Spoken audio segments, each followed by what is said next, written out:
रामायण को यदि हम कल्पवृक्ष माने, रामायण सुर तरु की छाया, तो बालकांड उस कल्पवृक्ष की जड़ है। बंधु माता, बालकांड उस कल्पवृक्ष की जड़ है और अयोध्या कांड उस कल्पवृक्ष का तना है। और आपने देखा होगा, जिस वृक्ष का जड़ और जिस वृक्ष का तना जितना गंभीर और जितना मजबूत होता है, वो वृक्ष उतने ही अधिक वर्षों तक फल देता है, छाया देता है। रामायण का ये जड़ और ये तना, ये कल्प वृक्ष का इतना मजबूत है कि युगों युगों तक हम सबको छाया दे रहा है, हम सबको फल दे रहा है। बंधु माता,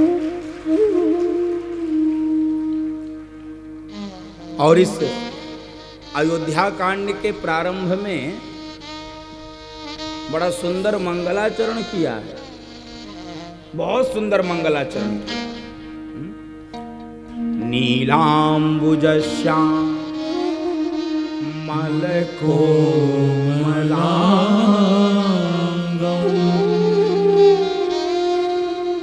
सीता समारो पीतवामभागम्।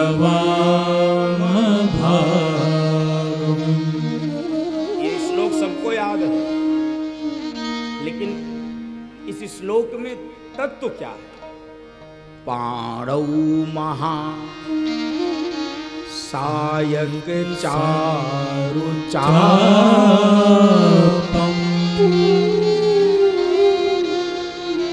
नमामि रामं रघुवंशनाथम्।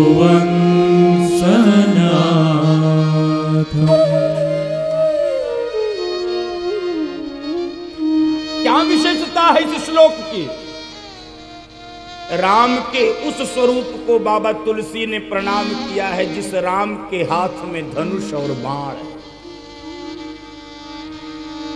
और बाबा तुलसी ये बताना चाहते थे बंधु माताओं, यदि धर्म की रक्षा, संस्कृति की रक्षा, मातृभूमि की रक्षा, देश की रक्षा यदि शास्त्र से होती है, तो कभी कभी शस्त्र की भी आवश्यकता पड़ती है। इसलिए शस्त्र को भी धारण करना चाहिए, शस्त्र की भी आवश्यकता पड़ती है।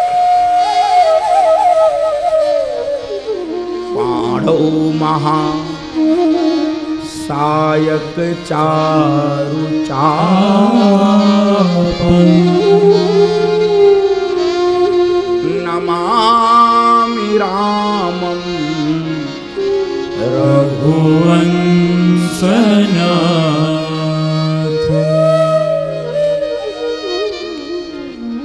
बंधुओं माताओं,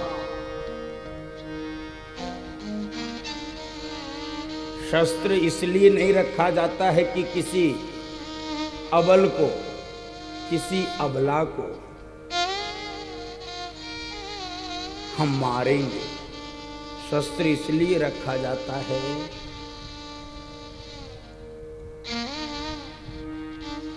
कि आवश्यकता पड़ी तो हमको कोई दुर्बल न समझ ले, हमको कोई कमजोर न समझ ले, हमको कोई अशक्त न समझ ले, उसका प्रयोग कर सकते। और बंधुओं माताओं, आपको एक घटना सुनाऊं। बाबा तुलसी एक बार वृंदावन गए, तो वृंदावन में बिहारी जी का दर्शन आप लोगों ने किया होगा। बिहारी जी की मूर्ति इतनी सुंदर है, कल ही प्राकट्य उत्सव हम सब ने मनाया कि उसको देखते ही मन आकर्षित हो जाता, लगता है इसको देखते रहें, देखते रहें। तो बाबा तुलसी ने बिहारी जी का दर्शन किया और दर्शन करके लौटे। तो जानते हो, बाबा को आनंद कम आया। तुलसीदास को क्यों आनंद कम आया? सुनिए, दो पंक्ति उन्होंने लिखा। कहा कहूं छवि आपकी भले बने हो ना।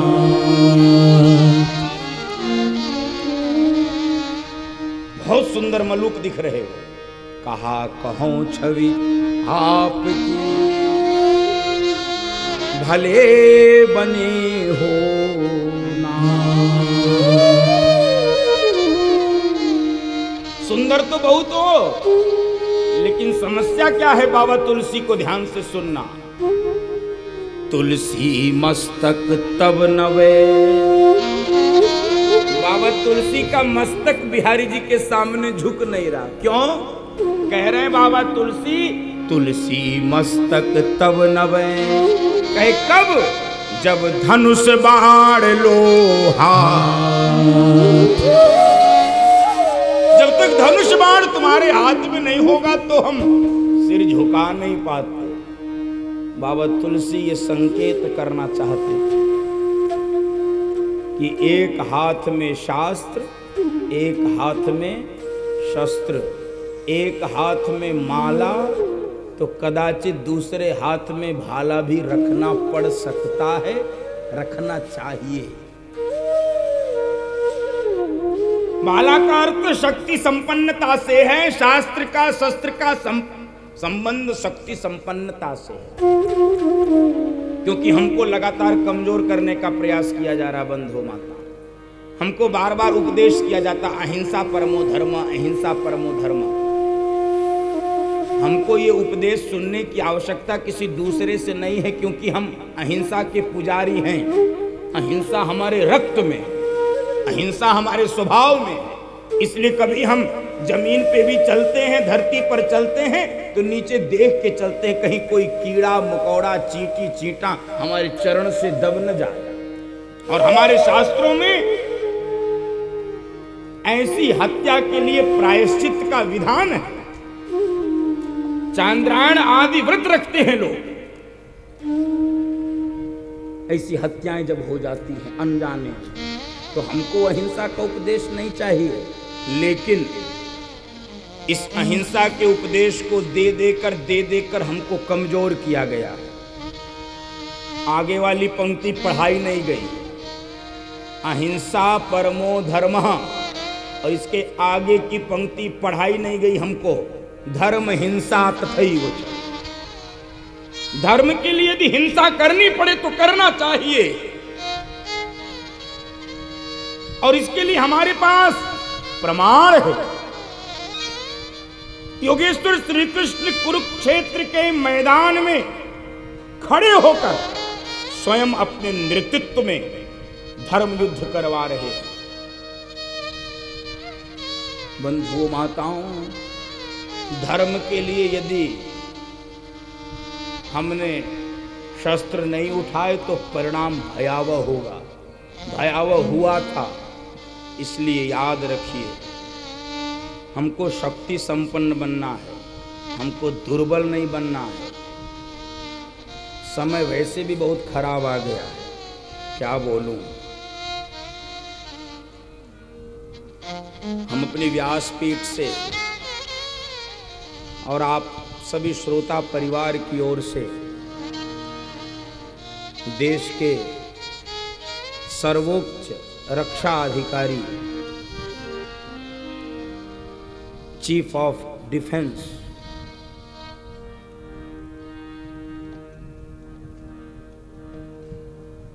बिपिन रावत जी सहित 13 देश के सैनिक बलिदान हो गए। कई बार हम शब्दों का प्रयोग ठीक नहीं कर पाते। वो देश के लिए बलिदान हो गए, और ये मामूली घटना नहीं है, मामूली घटना नहीं, बंधु माता, बड़ी घटना हो गई। तो हम तो व्यासपीठ से उनको श्रद्धांजलि अर्पित करते हैं। ठाकुर जी उनको नित्य अपना स्थान दें। भगवान राघवेंद्र सरकार उनको व उन सभी 13 सैनिकों को, उनकी धर्मपत्नी का भी शरीर कल उसी दुर्घटना में अद्भुत सैन्य अधिकारी थे बंधुओं माताओं, अद्भुत सैन्य अधिकारी। पीड़ा तो तब हुई बंधु माताओं, कोई सेना का सैनिक, कोई अधिकारी, वो किसी पार्टी का तो है नहीं, वो पत्रकार भी नहीं है, वो नेता भी नहीं है, वो देश की सुरक्षा के लिए व्रत लेकर निकलता है। फिर भी इस देश में अभी भी कुछ ऐसे गद्दार छिपे हुए हैं, आप जाकर उनको देखो, खोजो। वो हंस रहे हैं बिपिन रावत जी की दुर्घटना में बलिदान होने, हंस रहे हैं। पहचानने की आवश्यकता है। खाते इस देश का है, पहनते इस देश का है, रहते इस देश का है, हवा इस देश का उपयोग करते हैं, अन्न इस देश का उपयोग करते हैं। लेकिन ऐसे अधिकांश लोग, ऐसे गद्दार, मुझे कहने में कोई संकोच नहीं है, आज भी इस देश में रहते हैं जिनकी श्रद्धा भारत माता से नहीं है। ऐसे लोगों को पहचान के वापस भेजने की आवश्यकता। और मैं फिर से कह रहा हूं, इनके प्रति किसी भी प्रकार की सहानुभूति अक्षम्य है। इनके प्रति हम जो सहानुभूति दिखा देते हैं कभी कभी, वो उसी का फायदा उठा रहे हैं, एकदम नहीं, एकदम नहीं। देश का सैनिक, आप कल्पना कर सकते हैं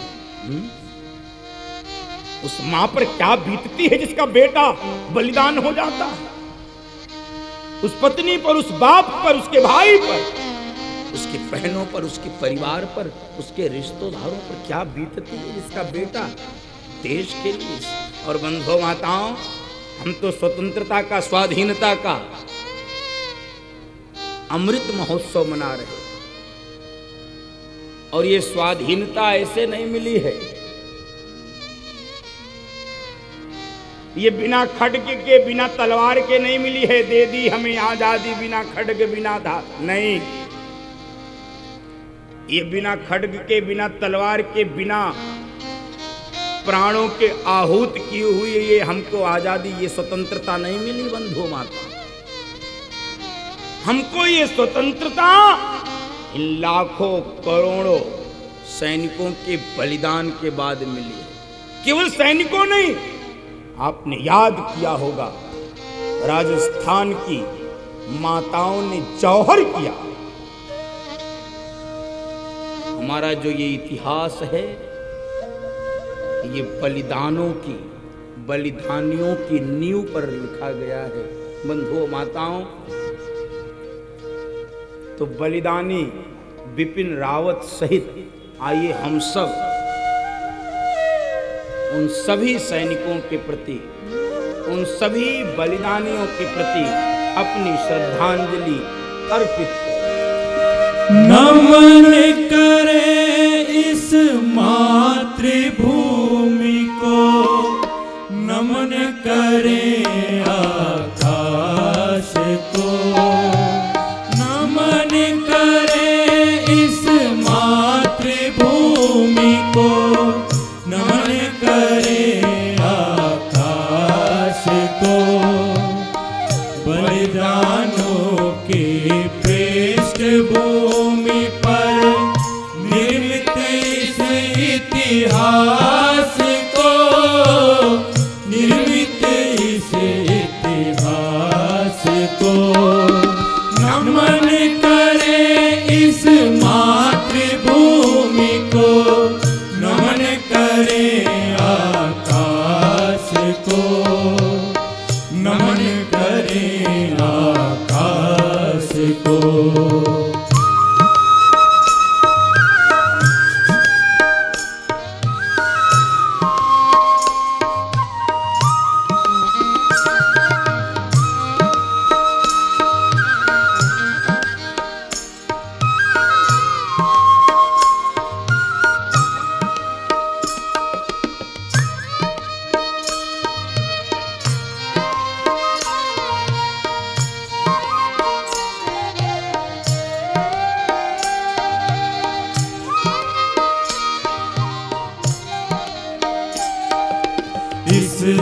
धरती का कण कण पावन, यह धरती अवतारों की है।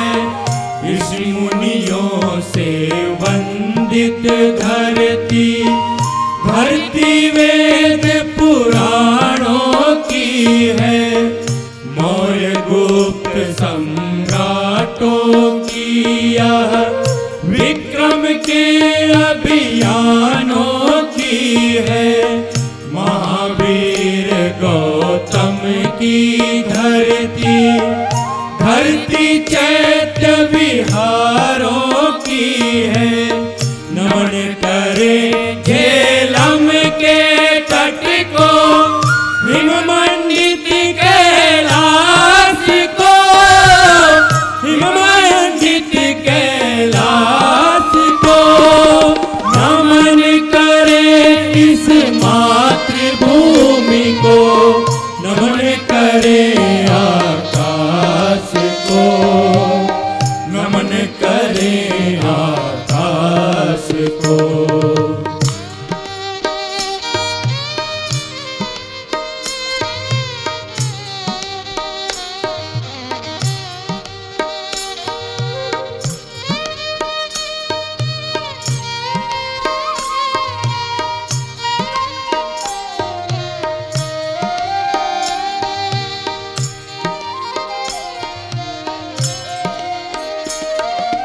याद करें सन 57 की उस तलवार पुरानी को हम।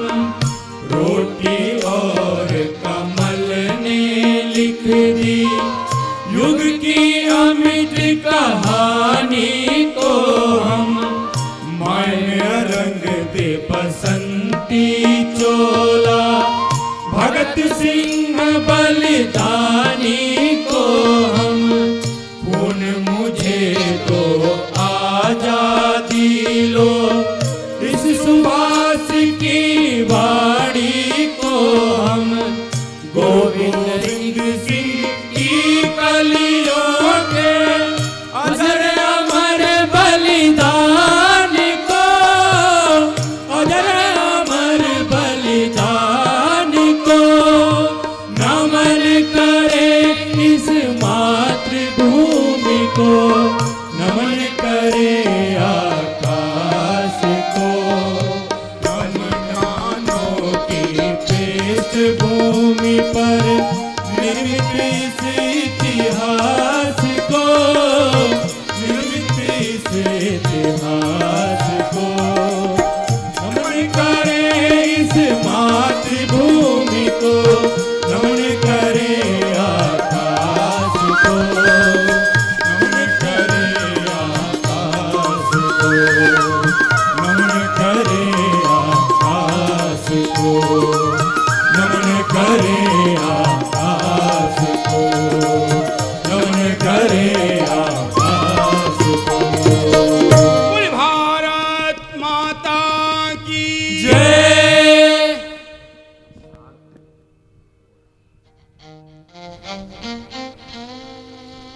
बंधुओं माताओं,